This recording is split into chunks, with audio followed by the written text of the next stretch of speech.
जैसे ये है फ्रॉम द फॉलोइंग इन्फॉर्मेशन के लिए केस फ्लो इन्वेस्टिंग एक्टिविटी, अगर इन्वेस्टिंग एक्टिविटी हो या फिर कोई सी भी एक्टिविटी हो, ठीक है।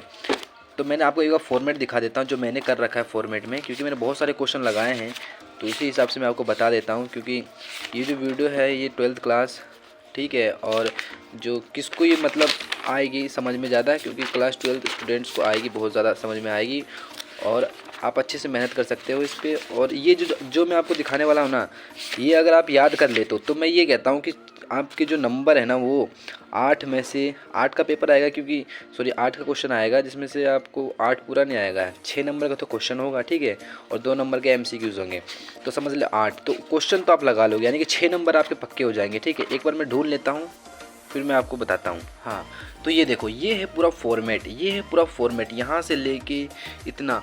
आप अब सोचोगे इतना बड़ा फॉर्मेट, हाँ बिल्कुल इतना बड़ा फॉर्मेट है। ये देखो कोई बड़ी बात नहीं है, इसको आप भी बिल्कुल कॉपी में बिल्कुल अच्छे से लिख सकते हो। केस फ्लो जो है ना कुछ भी नहीं है, कुछ भी केस फ्लो नहीं है इसके सामने। देखो केस फ्लो ऑल एक्टिविटीज़ मैंने लिख रखा, केस फ्लो ऑल एक्टिविटीज़, ठीक है। अब इसमें क्या क्या देखो, नेट प्रॉफिट सरप्लस होता है, बैलेंस शीट के अंदर एक सरप्लस होता है जो मैं आपको दिखाते चलूँगा, ठीक है। अच्छा आप देखो मैंने एक क्वेश्चन निकाला है, बहुत ही बेहतरीन क्वेश्चन निकाला। देखो ये क्वेश्चन है, अब इसके अंदर जो मैंने बोला सरप्लस यहाँ पर आएगा, ये देखो सरप्लस सबसे पहले आएगा सरप्लस, ठीक है। तो सरप्लस यहाँ पर कहाँ पर है, बैलेंस शीट में। देखो ऐसा अगर बैलेंस शीट आती है, बहुत कम चांस है कि ऐसी बैलेंस शीट आए, अगर आ जाती है देखो ये रहा सरप्लस, ठीक है। क्या लिखा है, सरप्लस बैलेंस इन, तो इसमें देखो 25,000 है करंट में और प्रीवियस में 1,20,000, तो ये घट गया है, ठीक है। तो कैसे हम करेंगे उसको बता दें। तो इसमें क्या लिखा है, करंट माइनस में प्रीवियस ईयर, तो हमें यहाँ लिख देना है क्या, सरप्लस, ठीक है। उसके बाद हम ऐड करेंगे, क्या ऐड करेंगे, transfer to general reserve, internal dividend, propose dividend, provision for tax current year का, ठीक है।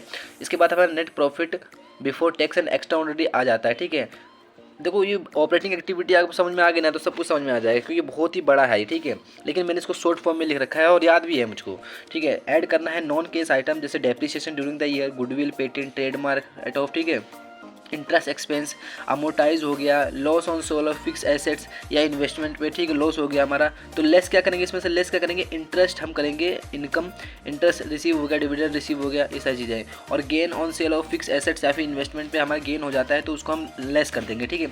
उसके बाद एक चीज़ ध्यान रखना, यहाँ पर इसके क्या निकल के आएगा, operating profit before working capital changes हमें निकल के आएगा आंसर में, ठीक है। उसके बाद इसमें हम क्या करेंगे, ऐड और लेस। करंट लायबिलिटी अगर बढ़ेगी तो हम उसको ऐड कर देंगे, और करंट एसेट्स अगर डिक्रीज होगी तो हम प्लस कर देंगे। अब लेस क्या करेंगे, करंट लायबिलिटी अगर डिक्रीज होगी तो हम इसको लेस करेंगे, करंट एसेट्स अगर बढ़ जाएगी तो लेस कर देंगे।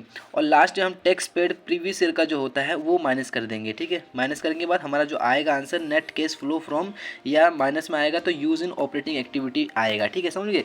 तो ये ऑपरेटिंग एक्टिविटी हो गई। देखो ऑपरेटिंग एक्टिविटी में इतना ही है बस, चाहे तो इसका स्क्रीनशॉट ले लो, चाहे फिर इसको अच्छे से याद कर लो, कॉपी में लिख लो एक बार। अच्छा एक चीज़ और, इसको याद करने का तरीका है टिप, ठीक है, और इसको याद करने का ग्लीड, ठीक है। जी से क्या होता है अपना गुडविल, एल से क्या है तो loss on sale of fix assets, आई से इंटरेस्ट एक्सपेंस, और डी से अपना डेप्रिसिएशन ड्यूरिंग द ईयर, ठीक समझ में आ गया। अब देखो अगली एक्टिविटी की बात करते हैं। हाँ तो दोस्तों अगली जो एक्टिविटी है वो मैं कल लेके आऊँगा, ठीक है, कल लेके आऊँगा और बहुत जल्दी लेके आऊँगा, जल्दी जल्दी इसको समाप्त कर देंगे। वरना एक काम करो आप इसको ना, मैं इसमें लिखा तो है मैंने, ये रहा, ठीक है। आपको समझ में तो नहीं आएगा वैसे, लेकिन मैं को दिखा देता हूँ, इसको एक बार लिख लेना। मैं कल वीडियो बना दूंगा इस पर, क्योंकि मेरे पास अभी टाइम नहीं, कहीं जाना है और मुझे क्वेश्चन लगाने, क्योंकि मुझे भी प्रिपरेशन करनी है भाई, समझ गए। तो कल मिलते हैं, और कल क्या आज ही वीडियो बना लूँगा, कल वीडियो अपलोड कर दूँगा, ठीक है। तो ये वीडियो आपको देखो ज़रूर, ये ऑपरेटिंग एक्टिविटी है पूरी, ठीक है, ऑपरेटिंग एक्टिविटी।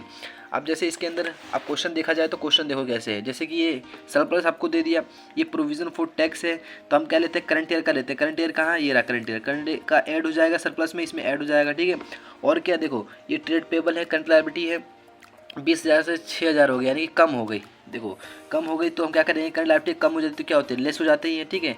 और देखो अच्छा ये मशीनरी है, मशीनरी का अकाउंट बनेगा, एक्यूमुलेटेड डेप्रिसिएशन का भी अकाउंट बनता है, आपको पता है। तो ये सारी चीज़ें अकाउंट बनाना तो आपको आता ही होगा, नहीं आता है तो कमेंट करके ज़रूर बताना, मैं आपको सिखा दूंगा, बिल्कुल आसान से सिखा दूंगा। क्योंकि देखो एक मास्टर से पढ़ना और एक स्टूडेंट से स्टूडेंट पढ़ना वो बहुत अच्छी बात है, ठीक है। तो आपको जल्दी समझ में आएगा, तो आप कमेंट कर देना जो भी आपको समझ में नहीं आ रहा केस फ्लो के अंदर, वो सारी चीज़ें मैं आपको समझा दूँगा, ठीक है। तो चलिए मिलते हैं नेक्स्ट वीडियो में।